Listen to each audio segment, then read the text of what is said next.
పిలిచినవాడు నమ్మదగినవాడు, పిలిచినవాడు మనల్ని ఏం చేస్తాడు? స్థిరపరుస్తాడు. It is God who called us and he is a faithful God. ప్రియ సోదరి సోదరా, ఈరోజు ముగిస్తూ అడుగుతున్నా, చాలా సమయ జీవితంలో calling will empower the weapon with the Spirit of God. And you see, we try to understand, faith gives wings to our prayers, and faith is the fire that turns ordinary sticks into supernatural sledgehammers. And anointing can do this. Anointing can convert your ordinary weapons of a shepherd's sling or a shepherd's rod into a sledgehammer. ఒక మాట చెప్పాలంటే అభిషేకము ఒక కాపరి యొక్క కర్రను ఎర్ర సముద్రాలు చీల్చే ఆయుధంగా మార్చేస్తుంది. And anointing turns simple tools into sacred weapons. And anointing connects what is in your hand with what is there in the heaven.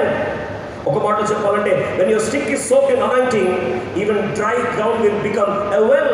ఒక మాట చెప్పాలంటే your weapon without anointing is just a tool, but your weapon when it is anointed will become a threat to Satan and will become a threat to hell.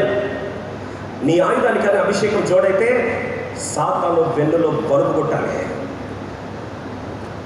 నరకము కచకచ వణకాలి, శత్రు సేనలు ఒక్కసారి గుండె లాగిపోవాలి.